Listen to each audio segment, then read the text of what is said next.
Esto es el podcast de Enrique Figueroa MX. Estas son unas cuantas palabras. Tras su estreno con bombo y platillo en el marco de la edición 74 del Festival de Cine de Cannes en julio pasado, Noche de Fuego de Tatiana Hueso ha cosechado un sinfín de reconocimientos a nivel internacional y nacional. La historia es simple. En la Sierra de México, la niña Ana y su madre Rita se resguardan en la medida de lo posible de la dura realidad que significa la presencia del crimen organizado en su comunidad. Sin muchas posibilidades que no sean las de trabajar para quienes ejercen el poder de facto, el miedo y la tensión son unas constantes en la vida de niños, jóvenes y adultos, quienes viven sometidas y sometidos en un auténtico régimen de terror. Ana debe vestirse como hombre para no morir como mujer. Tras un paso por el cine documental, Tatiana Hueso se adentró con aciertos por el cine de ficción sin dejar a un lado su visión e intereses como autora. En Noche de Fuego, nos encontramos con una historia íntima, en la que la ficción no escapa a la dura realidad de sobre todo muchas mujeres a lo largo y ancho del territorio mexicano.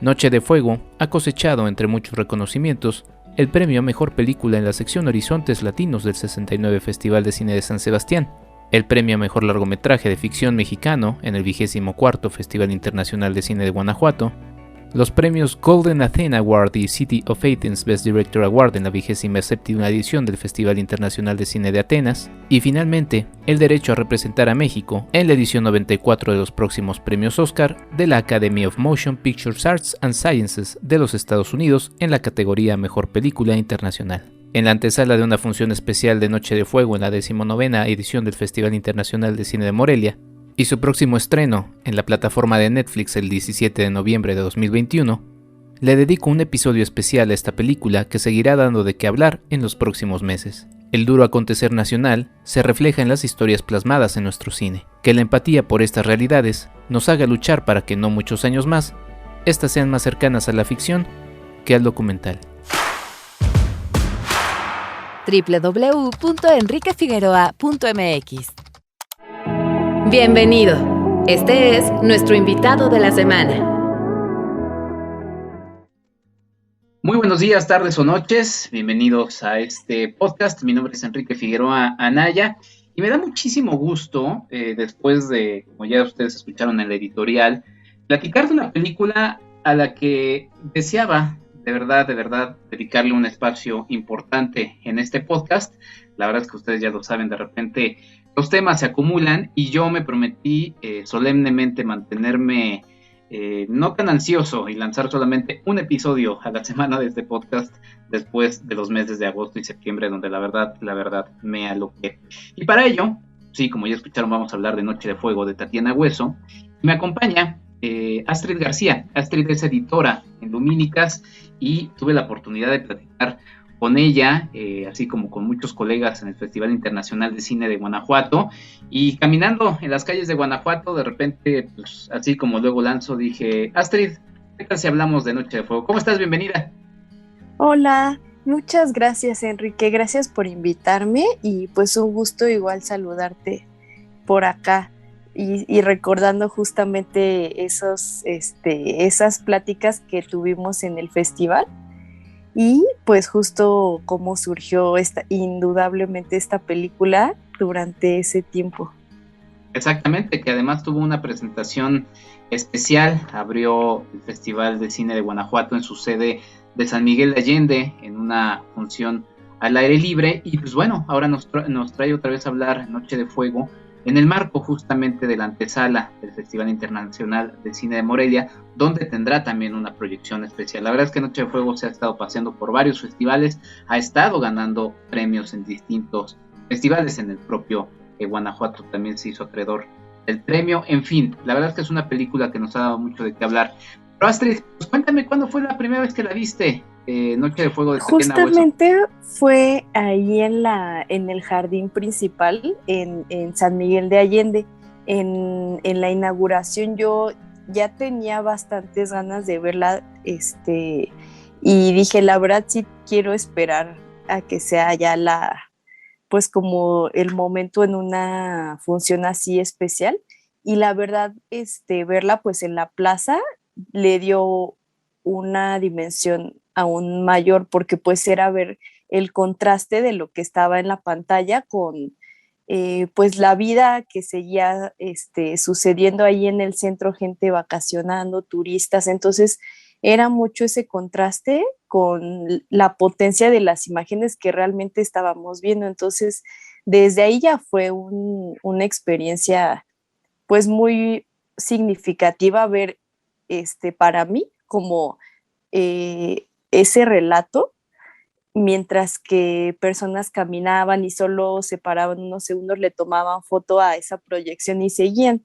Mientras, te digo, o sea, esas imágenes a mí me impactaron en el sentido de, pues, bueno, ahorita obviamente lo vamos a platicar, ¿no? De cómo, bueno, cómo el relato se va dando, pero pues todo lo que guarda la película, o sea, de quién está hecha, ¿no? O sea, una persona que se dedicaba antes al documental y ahora nos trae una ficción, todas esas cosas ya fueron por sí mismas súper únicas para mí al ver Noche de Fuego por primera vez. Sin duda alguna, ya escucharon aquí la audiencia de este podcast justamente de qué trata la película de Noche de Fuego. Como bien decías, Tatiana Hueso, después de un gran paso muy importante en el mundo del documental, pues entra con una película de ficción, también de la mano de un productor como Nicolás Celis, con todo el respaldo también para esta primera cinta de ficción, con una historia dura, Astrid. Yo reflexionaba justamente en charlas anteriores, cuando también he estado platicando de la película, pues esta coincidencia triste en la que se estaba llevando hace unas semanas a cabo todo el asunto del cambio de gobierno en Afganistán, ¿no? La entrada de los talibanes, de repente en México se hablaba de abrir las puertas a las mujeres afganas, ¿no? Después de la dificultad del regreso de un régimen que especialmente se portó de manera muy violenta con las mujeres. Yo reflexionaba, porque eso me ubica a otra película, una película animada que se llama El Plan de la Guerra, que se puede ver en Netflix. Y en esa película una niña se tiene que disfrazar de niño para no morir como niña. Y yo hacía el símil y decía, pues es Noche de Fuego. O sea, estamos aquí abriéndoles las puertas a estas mujeres, cuando en el propio México es una situación que tristemente sucede. Es una historia dura en este aspecto, Astrid. Sí, de hecho, como dices, es algo que va más allá de, o sea, es algo que atraviesa, pues obviamente el mundo porque habla de cómo hay que, o sea, posicionarte en el mundo como mujer, trae consigo una carga que ya es ideológica y política, ¿no? En el caso de Noche de Fuego es curioso que esa carga política pues no es precisamente la política del Estado, sino de un Estado, pues que es un Estado de narcotráfico, ¿no? O sea, realmente, o sea, es un poder que no necesariamente tiene que ver con, te digo, con un gobierno. Y es algo que es muy duro porque eso nos habla de que entonces para quienes lo viven, pues es algo de lo que no pueden escapar, ¿no? O sea, si no viene de tu gobierno, es algo que es como una fuerza que va más allá de eso, pues de las leyes. Entonces, ¿cómo vas a escapar de eso, no? Si tú no tienes como que el mismo poder para defenderte, que es algo que se ve en la película. Y que como lo dices, a mí me llama la atención, de hecho, que es un relato que habla en muchos niveles, porque por una parte es hacia la intimidad de un hogar, ¿no? Cómo se tiene que mover pues los individuos, bueno, las individuos de ahí, que es una madre y una hija, cómo tienen que vivir, ¿no?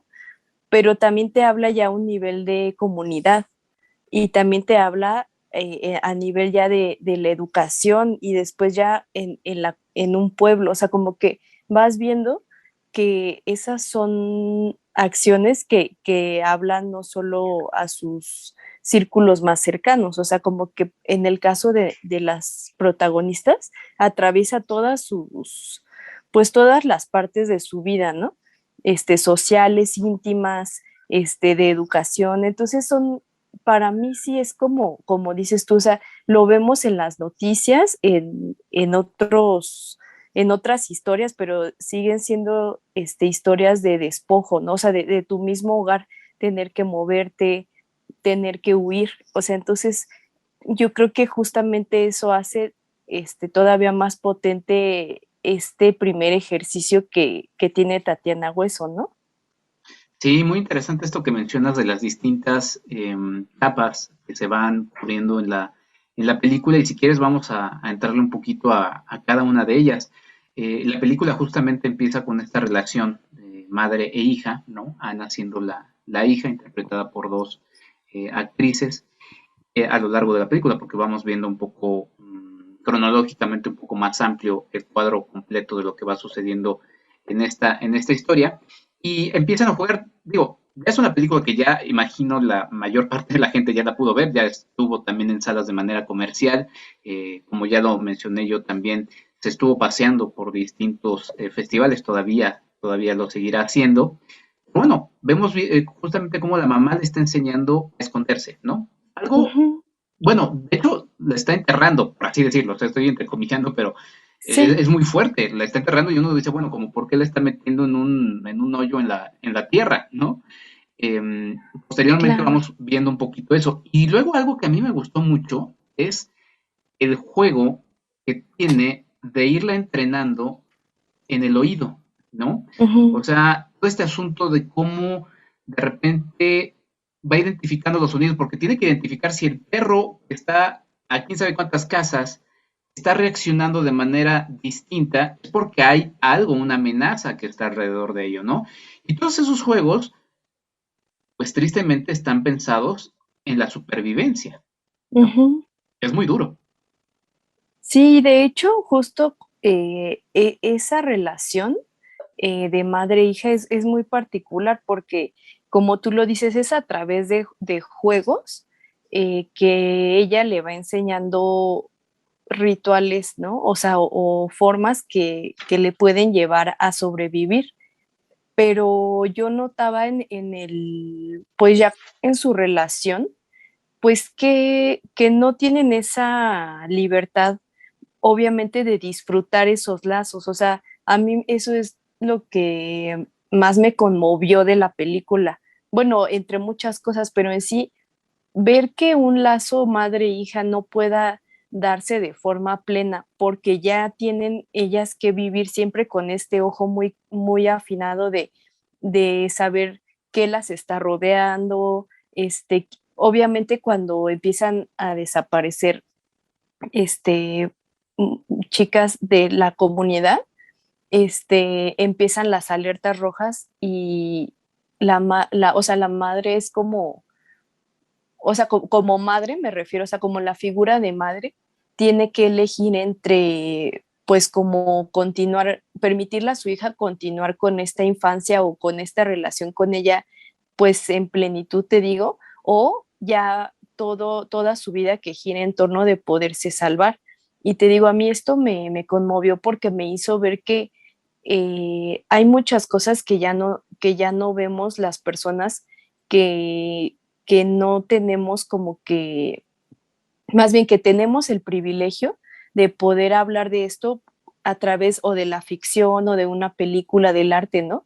O sea, hay muchas cosas que de verdad no tenemos en cuenta cuando pensamos en toda esta vorágine de cosas que suceden y que justamente me remiten, por ejemplo, a Tempestad, que también es un Ujú. relato íntimo en un sentido de, en el relato cuando nos cuenta de eh, la familia que trabaja en el circo, que su hija, bueno, la desaparecen.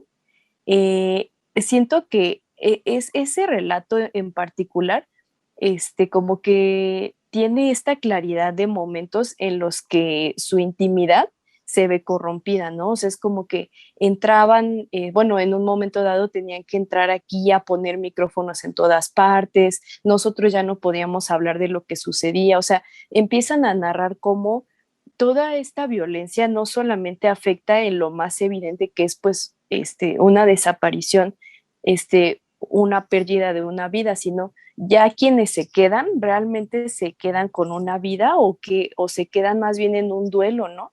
Y a ellas les sucede, a las protagonistas, ya que incluso hacia el final, o sea, sin hacer esto que podríamos llamarlo una especie de spoiler, ¿no? Pero hacia el final, esta parte, el destino que ellas les queda, a pesar de que pueda o no la supervivencia aprendida a ser eficaz para ellas, ¿qué vida pueden después tener cuando todo lo que cargan es tanta pérdida, tanta incertidumbre, ¿no? Entonces, justo en ese sentido, a mí, bueno, obviamente me gustó mucho la película, pero en ese sentido en particular, creo que se hace muy evidente cómo ahí la ficción le da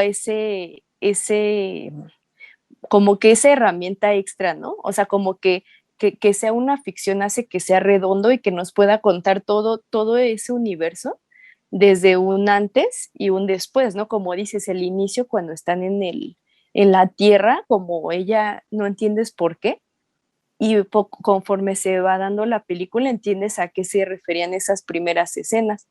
Obviamente hacia el final toma mucho más sentido. Entonces, te digo, a mí en ese lado de la ficción me llamaba la atención saber, o sea, cómo Tatiana Hueso iba a hacer uso de este guión ya como, pues, escrito previamente, ¿no? Y me gusta, o sea, me gusta mucho el ejercicio que hace. Sí, muy interesante estos paralelismos que marcas justamente con su trabajo documental. Estamos viendo justamente ya la voz de una realizadora que también ya está firmando como autora sus trabajos y justamente a partir de ello lo vamos observando. Y mencionabas algo que también me parece fundamental y quizá para también saltar a la siguiente capa, porque mencionabas duelos, mencionabas pérdidas, incertidumbre. Justamente mencionabas al inicio también esta parte de la siguiente capa que podría ser la comunidad, ¿no? Pero una comunidad, hay una escena es que, bueno, a ver, hay que decirlo, siempre que decimos, ay, me gustó mucho la película y todo eso, yo también en otro podcast reflexionaba, de todas maneras son historias muy duras, ¿no? O sea, la dureza, la rudeza, Sí. inclusive los propios paisajes son pletóricos, o sea, muy bellos los que están marcados ahí, contrastan con la rudeza de lo que estamos hablando.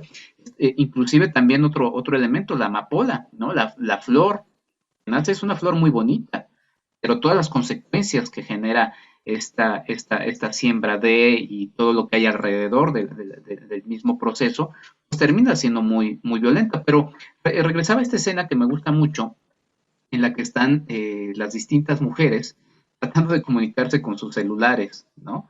Tratando de Ujú. encontrar señal. Si de repente uno batalla en Ciudad de México, desde donde estamos grabando este podcast, en sus edificios, uno tratando de ver Sí. dónde tiene mejor señal, pues imagínense ahí en plena sierra, ¿no? Y tratando de comunicarse en una situación muy complicada en la que los hombres migran hacia el norte, hacia los Estados Unidos, hacia Canadá, y dejando a estas mujeres, la esposa sin su marido y la hija sin su padre. Entonces ya estamos viendo que desde ahí también ya van viviendo estos procesos de pérdida que terminarán acrecentándose con la situación violenta en la que la propia comunidad se va desarrollando y en la que la propia comunidad, pues, en una parte de la película dicen, bueno, es el nuevo cártel Ujú. del momento, ¿no? O sea, están un poco a merced de las situaciones que van pasando ahí que escapan de sus manos, ¿no? Sí, de hecho, estas escenas que mencionas que son en el momento que las vemos, como espectador, te impactan, ¿no? O sea, es como así, o sea, un cúmulo de mujeres, ¿no? Intentando buscar señal. Y justamente sí, o sea, ahí te habla de varias características de la comunidad, ¿no? O sea, en primer lugar que está esa ausencia, ¿no? O sea, vemos quienes están llevando el mando en esos momentos de la comunidad, pues es sobre todo madres y sus hijos o hijas, ¿no? Que a quienes están llevando a la escuela y están cuidando, ¿no? Y como vemos, está justamente en el hogar principal en el que se va narrando la historia, está muy marcado que esa ausencia lo que hace para la familia es que las hace aún más visibles, o sea, las hace obviamente más vulnerables, ¿no? Porque ellas tienen que decidir entre, como sucede, fingir que realmente no es una casa de una mujer y una niña, sino una mujer y un niño varón, que quizá en el futuro de adolescente ya vaya a proteger el hogar, ¿no? Eso por un lado, que obviamente la razón por la que se tienen que vestir así, pues es para bajar las probabilidades de que bueno, la secuestren o que les sucedan cosas también, no, bueno, no, o sea, también muy violentas en el sentido de violencia psicológica, sexual, o sea, como que va a hacerse pasar por hombres, pues las va a hacer a proteger, ¿no? Pero nos habla de que esta figura, o sea, el poder que carga la figura del hombre y que no está en esa comunidad, lo intentan tomar muchas otras fuerzas, ¿no? O sea, y en este momento vemos que es, bueno, un cártel, ¿no? Pero como que no, nos hace ver que es como si no se pudiera creer que la protección puede venir de las mismas mujeres o de la misma familia, ¿no? O sea, siempre haciendo esa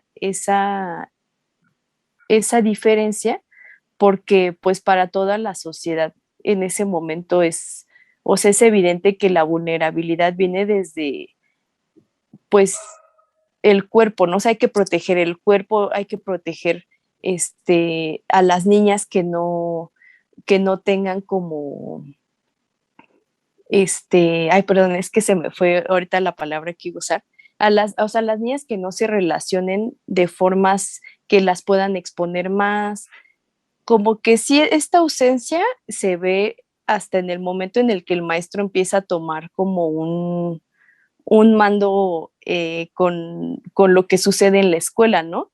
Y que incluso hasta la comunidad intenta como interceder, habla con él, o sea, como que esta figura, esta ausencia, también se ve en que ellas tienen que, volviendo a la escena, ellas tienen que correr ahí a donde hay señal para saber qué es lo que está pasando en otras partes, para saber cómo las puede afectar a ellas en su comunidad, ¿no? O sea, es como que algo que, te digo, habla de una vulnerabilidad de todas las partes, desde el hogar hasta allá en la sociedad.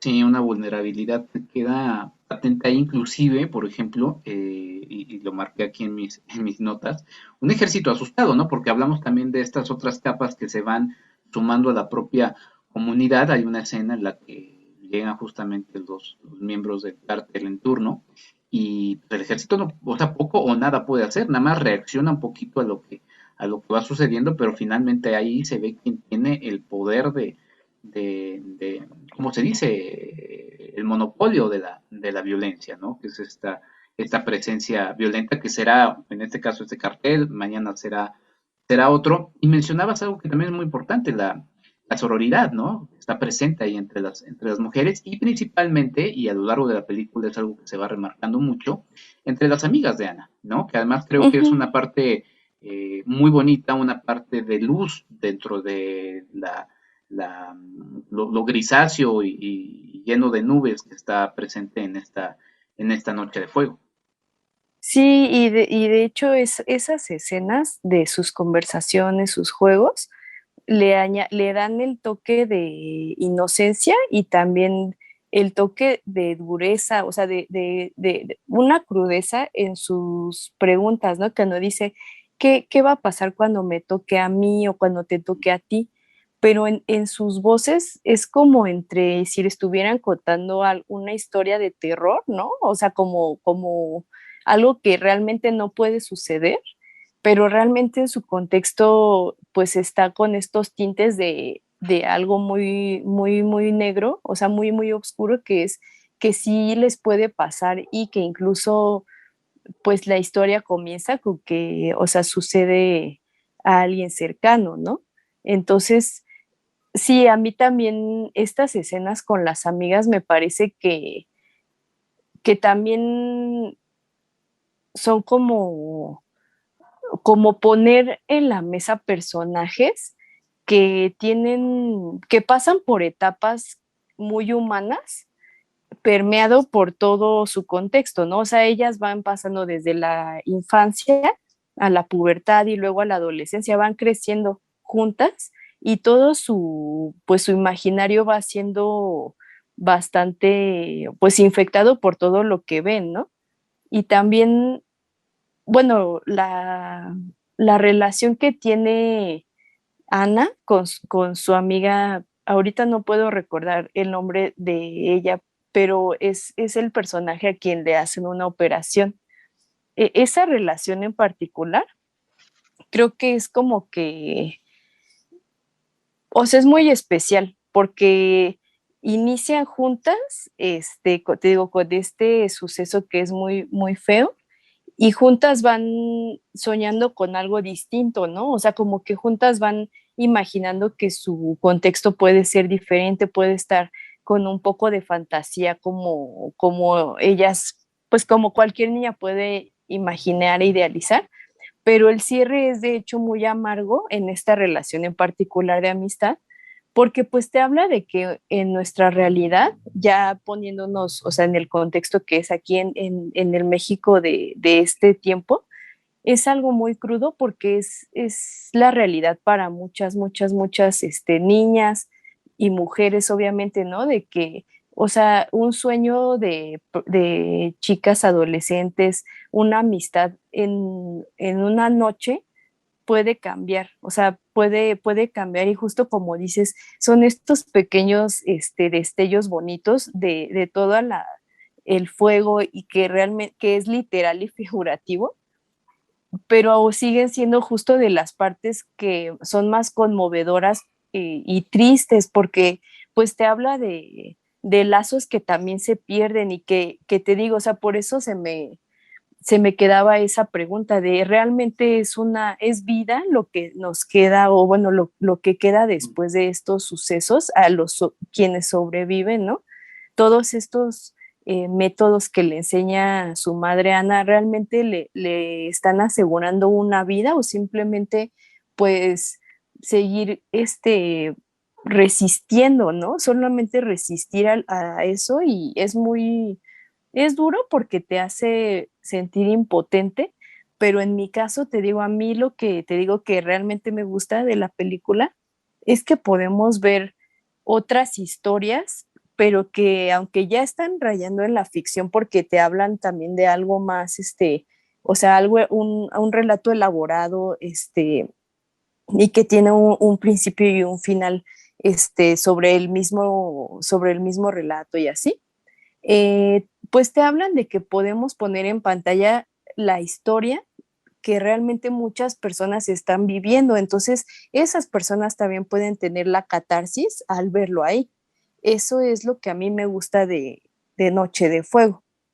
Sí, sin duda, me quedé pensando en esto que decía sobre que no es vida, sino más bien una supervivencia, ¿no? Que termina siendo Sí, muy, muy, muy ruda. Y en estas otras historias que mencionas, pues, y ya lo habías mencionado también al inicio, la presencia de un maestro, ¿no? Hay una escena en la que Ana, se llama María, si no me equivoco, la amiga que sí, sí, mencionabas, sí, es cierto. ¿no? Ujú. María, Sí, Ana y María.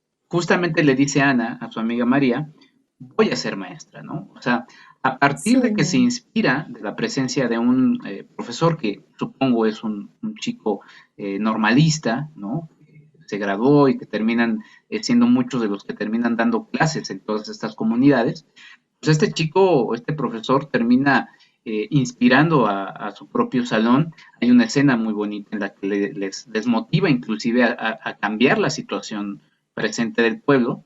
Y bueno, iremos viendo y observando cómo se va desarrollando eso, pero la importancia de la escuela, ¿no? Y otra vez en el marco de la situación que estamos viviendo todavía con este mugre bicho presente, en el que sí. pues, el regreso de la escuela pues, era fundamental para muchas comunidades porque termina siendo también un espacio de salida, de respiro, de inspiración para niños y niñas, ¿no? Sí, aunque a lo mejor en su momento no lo puedes ver, como obviamente como un niño, realmente es la forma en la que te va abriendo los ojos de todo lo que hay en el mundo, todas las posibilidades que puede haber, ¿no? Porque pues es el primer contacto que tienes con una otredad, o sea, desde que llegas y hay una persona a tu lado que le van a mandar diferente algo de para que desayune, ¿no? O sea, y desde ahí te vas dando cuenta que hay otras realidades, ¿no?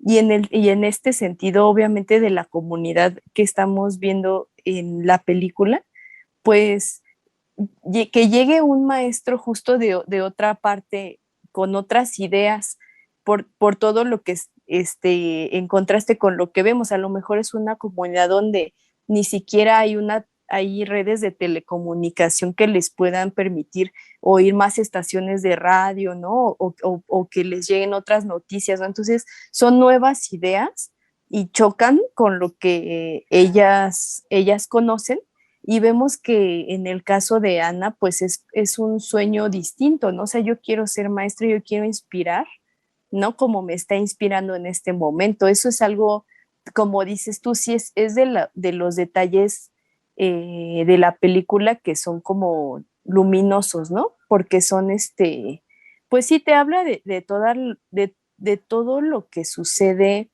en la infancia que deja marcas y que también a mí, bueno, me gusta mucho recordar en este momento o sea, por el premio que recibió Noche de Fuego, el de mejor largometraje de ficción, ¿no? Ahí en el GIF, lo que dijo Tatiana Hueso de que, o sea, es que yo la película realmente, bueno, recuerdo que mencionó que la inspiró o sea, por hacer esta pregunta de qué es lo que se está aprendiendo, qué es lo que le estamos dejando a la infancia, con todo lo que le estamos enseñando a partir de lo que vivimos, ¿no? Entonces, justamente esos detalles que nos muestran que hay muchos ojos y muchas mentes absorbiendo, que a veces a lo mejor no nos acordamos, pero pues son mentes que se están formando y que ya se están haciendo una idea del mundo y a lo mejor el mundo que se les está mostrando es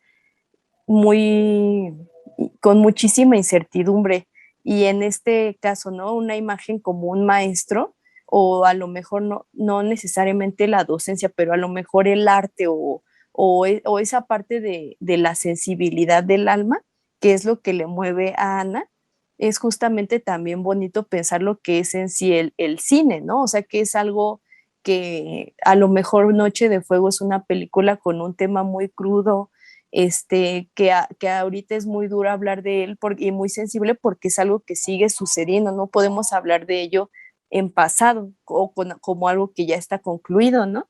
Pero, o sea, el hecho de poder hablar de todo este contexto con estos personajes tan profundos, ¿no? Con matices así tan, pues, poéticos, pues por lo menos habla de un poquito más esperanza, ¿no? En todo este contexto, pues muy gris.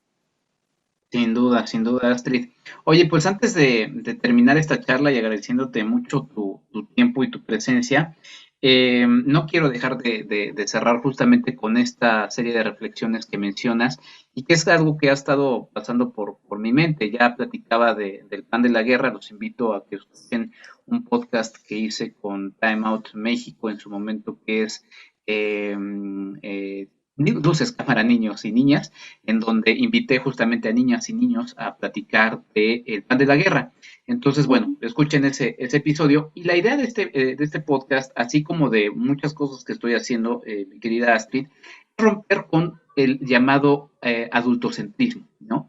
El mundo visto a través de los adultos y justamente por esto, porque de repente se nos olvidan que niñas y niños también habitan en este mundo y están viviendo realidades como las que estamos viviendo. Entonces es la forma de ver de cómo nos acercamos y compartimos pues las situaciones que se están viviendo, porque justamente en la película es de alguna manera ese reclamo que le hace la propia Ana a su mamá, ¿no? Cuando dice, es que el maestro como quiere un poco abrir el diálogo, y los papás, o bueno, las mamás mayoritariamente se resisten y no quieren decir nada, no quieren hablar del tema que está sucediendo, ¿no? La mamá de Ana le está enseñando con juegos una realidad que no le puede explicar en algún momento, pero en su momento, valga la redundancia, no puede seguir escondiendo a la pobre Ana. O sea, hay un momento en el que la realidad va a rebasar a la mamá y finalmente pues, Ana exige un poco saber qué es lo que está sucediendo, ¿no? En una Ujú. situación en la que pues, no le queda de otra más que tenerla que vivir y pues, de alguna manera habrá que explicarle o hacerles llegar la rudeza de lo que estamos viviendo, justamente romper el adultocentrismo. Sí, sí, sí, de hecho, qué bueno que mencionas esa palabra porque es muy real, o sea, el adultocentrismo lo vemos en el cine y en el mundo real todo el tiempo, ¿no?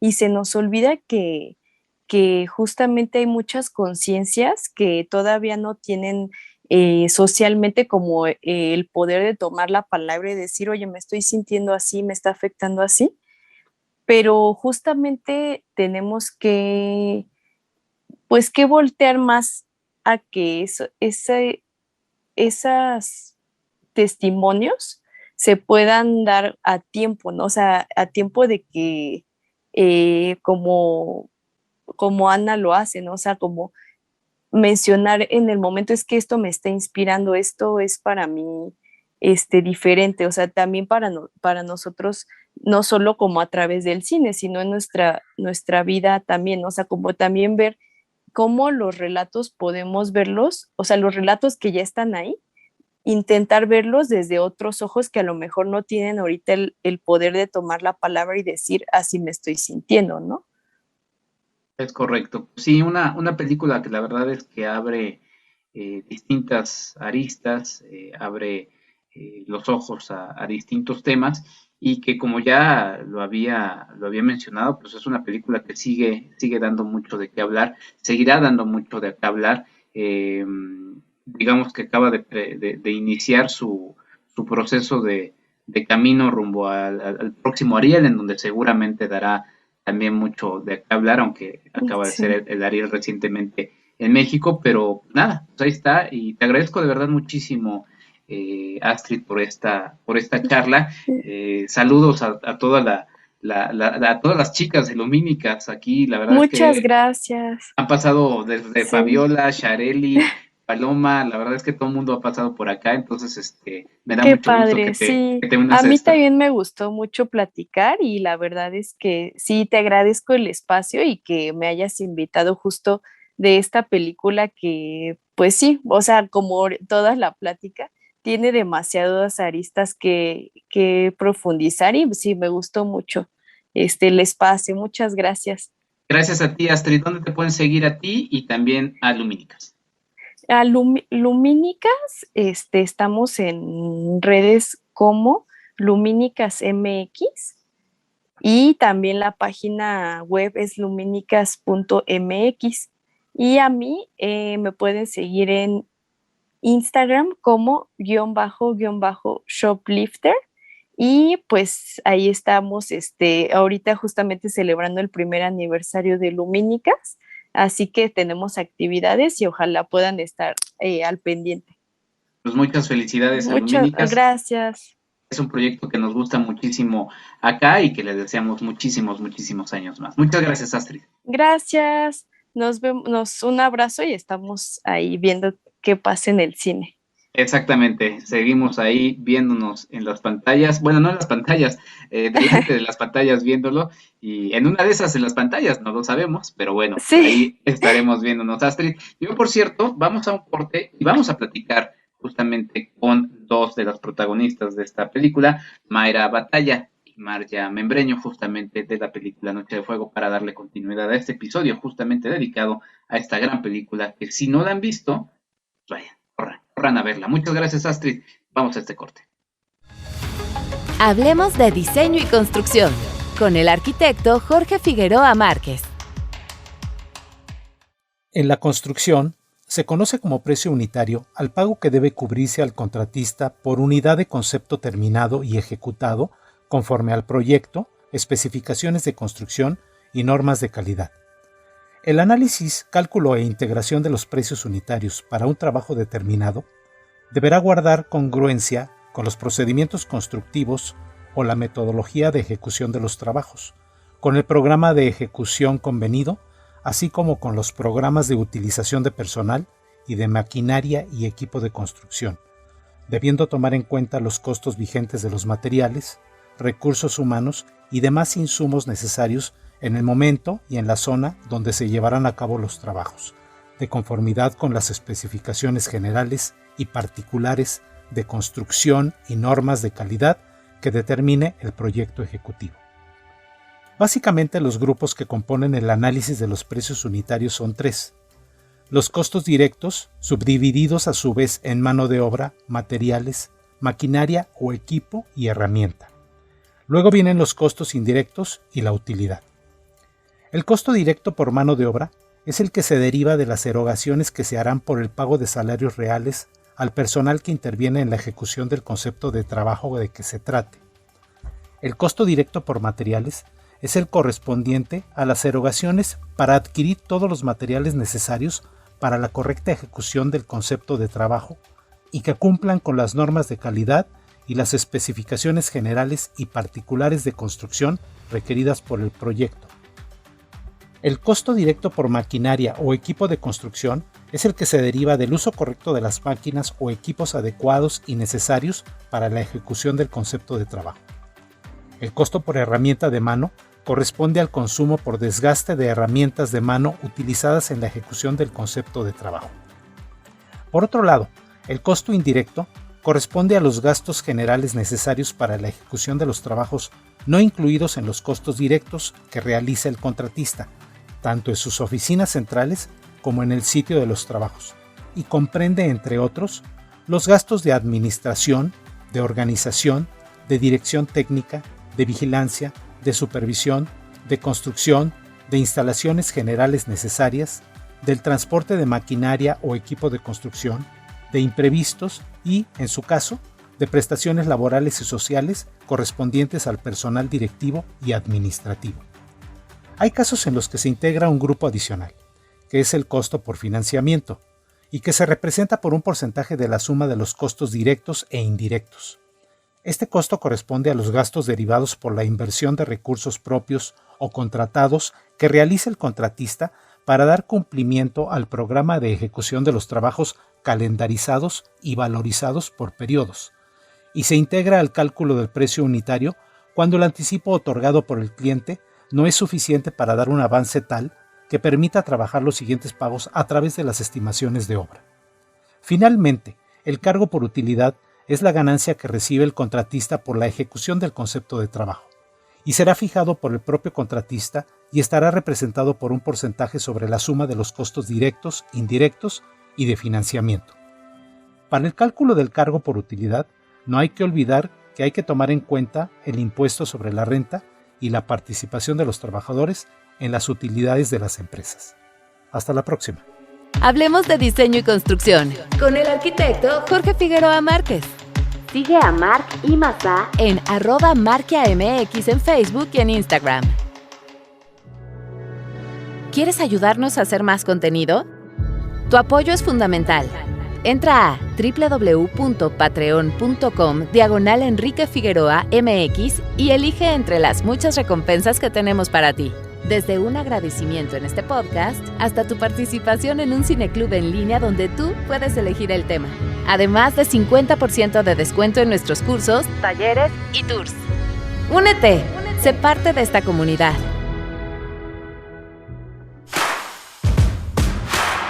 @EnriqueFAMX en Twitter.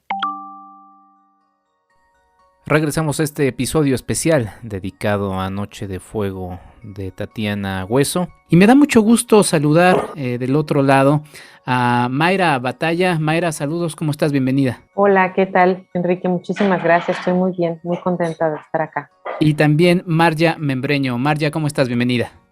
Muchas gracias. Muy bien. ¿Y tú qué tal? ¿Cómo estás? Muy bien, muy contento de poder platicar con ustedes dos. Y a ver, la primera pregunta que les voy a lanzar quizá no sea sencilla, pero tiene mucho que ver justamente con el tema de la película, uno de los muchos temas de la película. ¿Cómo viven, quizá primero Marja que me conteste, después Mayra, cómo viven el ser mujeres en México en pleno 2021, Marja? Creo que es un tanto difícil ser mujer en el 2021 porque para mí han cambiado muchas reglas. Creo que en algunas estoy de acuerdo con mi generación y en algunas no. En ese tema que yo no estoy en desacuerdo que seas quien sea, o sea, que seas tú, pero sí creo que no todo se puede cambiar así de la noche a la mañana. Entonces es un poco complicado ser mujer en este 2021 para muchas cosas. Es complicado. Mayra, en tu caso. Mira, yo creo que, o sea, sí veo muchos avances, veo muchas pláticas, incluso en la mesa con mis tías y mi abuela, que antes de ninguna manera podrían existir, ¿no? Creo que sí hay un avance en el sentido respecto a las mujeres de lo que saben que tienen derecho y por lo que no deberían pasar.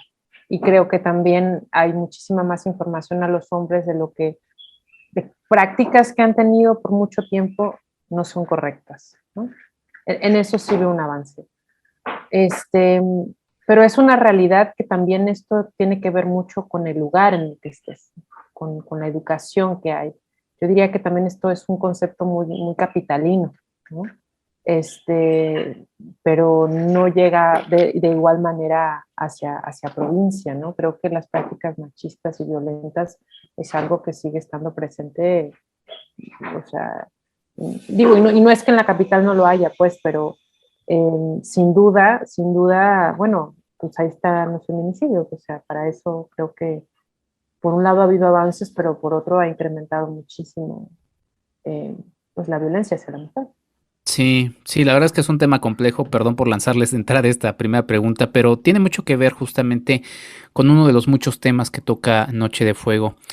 Marja, ¿cómo se acercan contigo para plantearte la historia de Noche de Fuego de Tatiana Hueso? Ok. Um, yo conocí a Tatiana en su documental de Tempestad y en ese documental salgo yo. Entonces así fue como nos conocimos. Entonces cuando Tatiana quiso hacer su primera ficción, intentó que alguna de nosotras estuviera ahí y nos dijo, ¿no? O sea, nos dijo que hiciéramos el casting y ya, eh, yo no quería hacer el casting, pero fui con una de mis primas y al final, pues así llegué a los castings, Tatiana nos fue a buscar hasta la casa, literal, nos fue a explicar, no la historia, porque no nos explicó como tal la historia, pero sí nos dijo más o menos de qué era la idea, ¿no? Y ya nos dijo dónde podíamos tomar el casting, qué necesitábamos, ya fuimos, pasé la primera prueba, y yo como dije, ok, en la siguiente prueba no la paso. Y así fui pasando las pruebas y así fue como quedé en Noche de Fuego, así fue que como terminé ahí. ¿Por qué no querías ir? ¿Tenías nervio o qué, Marja? No, en realidad más que nada fue porque Tatiana, yo no estaba así como tan entusiasmada, pero sí me daba curiosidad saber cómo se grababan las películas, cuál era una experiencia nueva. Pero cosa curiosa, cuando Tatiana no, me dijo, fue como de, ok, si llegan a quedar, ojalá, dice, pero si llegan a quedar, se les va a cortar el cabello. Y yo, qué chido. Y después dijo, no, pero de niño. Y yo, no, no me convences, como que no me gusta esa idea. Por eso no quería ir. Bueno, pero qué Como, bueno que te obligó. Finalmente el cabello crece y sí, finalmente fue después. haces un gran trabajo, Marja. Mayra, en tu caso, ¿cómo se acercaron contigo con la historia de Noche de Fuego o este primer planteamiento que imagino fue igual que Marja? Sí, fui convocada a casting. Hubo varias personas que fueron encargadas de casting, ¿no? Los que estaban en la sierra, en la Ciudad de México, fue Natalia Berinstein, y con quien ya he trabajado en otros proyectos. Y me convocaron a casting, me dieron un par de escenas a preparar que cambiaron muchísimo a la hora de filmarse, y hubo una entrevista muy personal en la que creo que ese fue como lo mismo para todas las que finalmente quedamos en el casting, que es que les conocer a las personas, ¿no? Si teníamos cosas, experiencia de vida que tuvieran que ver con Noche de Fuego, para tener un material emocional para ponerlo luego al servicio de estos personajes. Y en ese tema de las emociones, ¿cómo fue trabajando Tatiana la relación de ustedes dos, de los personajes que interpretan Marya y Mayra? Si quieres primero, Marya, porque termina encontrándose, y creo que es una de las muchas virtudes de la película Noche de Fuego de Tatiana Hueso, la relación que tienen y que se va desarrollando a lo largo de la pantalla. Pues de principio, cuando Mayra y yo nos conocimos, tantito después Tatiana no nos dejaba estar juntas para crear este vínculo como de amor-odio. Entonces no nos dejaba conversar, solamente en los ensayos se puede decir, y o sea, no nos dejaba estar juntas en realidad, como tratar, como hablar como fuera de los ensayos, ¿no? Y después de un tiempo nos hace no hacernos amigas como al completo, pero sí nos empieza a dejar como hablar y que tengamos más confianza en nosotras y así. Entonces era como intentar hacer este vínculo de amor-odio en separarnos y juntarnos y usar cosas en contra de la otra, pero a la vez darle apoyo. Y creo que así fue como se fue creando este vínculo. Amor-odio en el caso de Marya, y en tu caso, Mayra, es distinto porque es otra perspectiva y lo vamos viendo a lo largo de la cinta. Sí, no, para mí no es el odio, ¿no? O sea, yo entiendo desde la parte de adolescente, porque yo he sido adolescente y sí, literal, odias a tus papás a esa edad. Pero es muy curioso cómo lo narra ella, porque creo que esta idea del amor, vamos a decirlo maternal, creo que hay como luego un periodo en el que pues te separas, ¿no? De tus padres, y en el que toda esta cosa de, ¿no? Que yo que soy mamá, que dices, ¿cómo es posible que alguien que tú pariste, que tuviste aquí, se va alejando de ti y ya no te tiene confianza, ¿no? Y lo relaciono con esto porque creo que también la película tiene muchas capas, Rita también, el personaje, pero algo que sí fue muy pensado es esta cosa de cuidarla, esta idea de lo que es proteger, sin importar lo que ella piense o necesite, ¿no? Incluso pasando por encima de ella. Y también esta idea de criar con el regaño y con hacer sentir mal al personaje de Ana, con el pretexto de que te estoy cuidando y esto es amor, ¿no? Pero por otro lado es real lo que le pasa a Rita, ¿no? O sea, finalmente está en esta inconsciencia infantil Ana, y Rita es este mundo adulto que ya no tiene esperanza y que lo tiene muy claro que la vida de las dos, sobre todo de Ana, está en peligro. Así que pues fue todo un trabajo relación como de contrasentido, y de mandar como mensajes opuestos, diría yo, porque para Rita es muy claro, pero para Ana no lo entiendo, no lo comprendo. Sí, y quizá no lo entiende y no lo comprende, y no voy a entrar en ningún estropeo, pero será un poco obvio para la gente que nos escucha. Ya presenté un poquito en la editorial de qué va la cinta Noche de Fuego, pero Mayra, aprovechando que eres justamente mamá, yo pensé mucho cuando estaba viendo la película en todo este asunto de adultocentrismo, que es una cosa que ha estado pegada en mi cabeza desde todo este año y medio que llevamos con el asunto pandémico. Ahora los niños se regresaron a clases y veía discusiones de todos los adultos platicando sobre eso, y no veía a que les preguntaran a los niños cómo se sentían, ¿no? Y eso es justamente, no que no lo comprendieran, sino que pues, no se les explica, ¿no? Mayra, ¿tú cómo lo reflexionaste eso?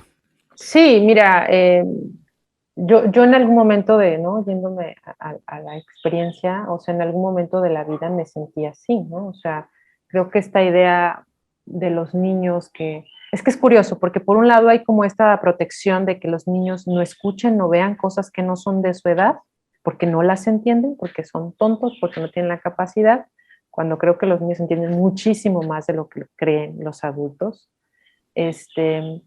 Y por otro lado, cuando creces hay esta cosa de no tomar en cuenta lo que tú necesitas, lo que tú piensas, porque no es importante, porque tú no sabes, tú no has vivido, tú no sabes.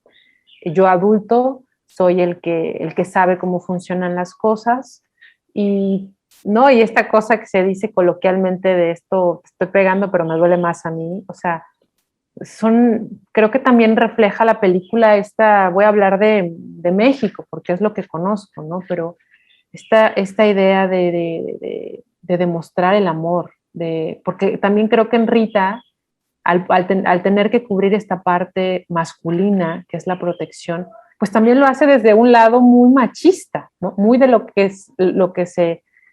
se cree que debería ser un hombre, ¿no? Ella está haciendo esta figura de hombre que ella cree que es la correcta. Pero es curioso cómo finalmente el machismo es algo que permea hombres y mujeres y lo pueden replicar las mujeres.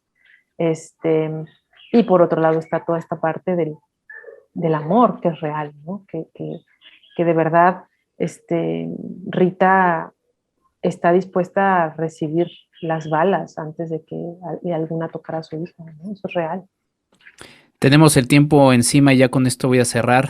Marya, ¿recomendarías Noche de Fuego para chicos de tu edad, para tus compañeros, tus amigos que la vieran? ¿Qué les dirías?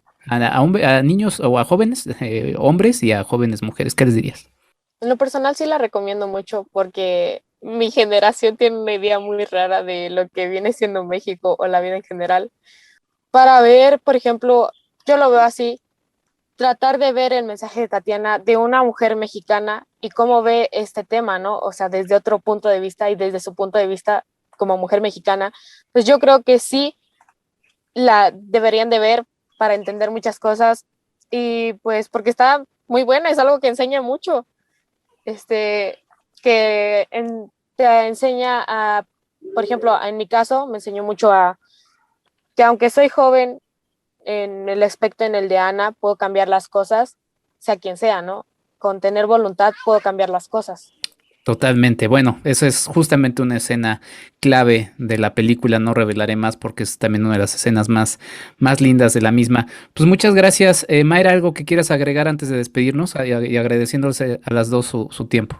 Más que gracias a ti por el espacio, gracias a la gente que lo está escuchando y ojalá se den la posibilidad, la oportunidad de ir a verla y que tengan su opinión también. Sí, se lanza en plenas fiestas patrias, pero estas fiestas patrias en particular, ahora que se juntan una serie de conmemoraciones históricas y demás, creo que nos llevan a una reflexión de en dónde estamos y creo que Noche de Fuego es una muy buena forma de empezar esa conversación. Mayra Batalla, quien interpreta a Rita, muchas gracias, y Marya Membreño, quien interpreta a Ana, muchas gracias y mucho éxito con Noche de Fuego de Tatiana Hueso. Muchas gracias. Gracias, Enrique. Nosotros vamos a lo que sigue, estamos en este especial de Noche de Fuego de Tatiana Hueso. Nuestra recomendación para el fin de semana. La recomendación para este fin de semana se llama Ronda Error. Es una película que se estrenó en cines bajo el sello de 20th Century Studios, 20th Century Fox Animation, ya una filial de Disney. Es una película de Sarah Smith, de Jean-Philippe Bean y de Octavio E. Rodríguez, proveniente de Reino Unido, y es una cinta muy interesante. Es una cinta muy interesante que aborda la vida de Barney, un niño de 11 años que, como muchos niños y niñas de nuestra contemporaneidad, termina siendo dependiente de la tecnología. La idea de un robot que se asemeja mucho a lo que hacen nuestros celulares hoy en día, termina siendo muy interesante porque no solamente aborda el tema de la dependencia tecnológica, sino también cómo, a pesar de que estos aparatos de alguna manera lo que hacen es, o se supone, nos acercan a personas, más bien lo que están haciendo es justamente alejarnos de ese elemento humano de las propias personas. Me pareció una película muy interesante. Es una película quizá un poco larga, son 106 minutos, hay mucho que contar en la misma, pero que si se ve en el contexto general y completo de la misma, termina teniendo mucho sentido. ¿Por qué? Por el tema que quieren justamente abordar, que es un poco lo que les estoy platicando. Me remitió mucho al cine de Steven Spielberg, sobre todo pensé muchísimo en E.T., el extraterrestre. Es una película que justamente también les hará quizá derramar alguna que otra lágrima, pero sobre todo una reflexión muy poderosa de una película que tiene un mensaje muy valiente y que sí, sobre todo creo que a mí me pareció muy interesante, sobre todo viniendo de una familia como la de Disney, bueno, en este caso una empresa adquirida por Disney. El atrevimiento de un mensaje final que termina siendo muy poderoso y sobre todo muy interesante, muy valioso y muy pertinente de reflexión en los tiempos en los que vivimos. Parece que estoy exagerando, pero de verdad Ronda Error es una película que ustedes deben ver, seguramente de lo más interesante de animación en este 2021. Ya estaremos platicando de ello quizá a partir del próximo año. Pero bueno, Ronda Error termina siendo una película muy interesante que les invito a que vean y que sí, sobre todo es una película muy divertida. Es una película muy divertida para niños, para niñas, para jóvenes también. Vayan en familia, platíquenla, reflexionenla y quédense con la imagen de esta película muy refrescante en el cine de animación. @Enrique Figueroa MX en Facebook y en Instagram. Y así llego al fin de este episodio dedicado a Noche de Fuego. Ya estamos en la antesala de lo que será el Festival Internacional de Cine de Morelia. Me toca llegar allá a trabajar en otra cosa que no es precisamente la difusión del lado periodístico. De todas maneras, de alguna manera estaré tratando de ver qué les cuento de mi presencia allá en el Festival Internacional de Cine de Morelia.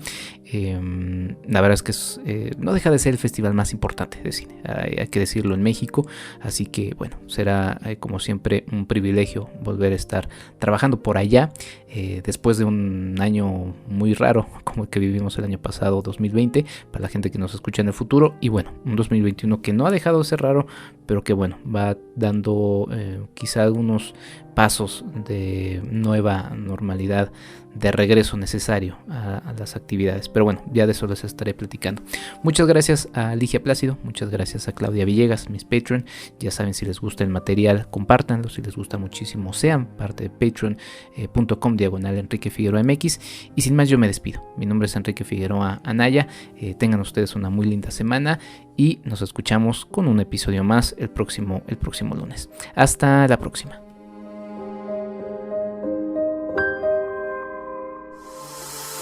Esto fue el podcast de Enrique Figueroa MX. Hasta la próxima.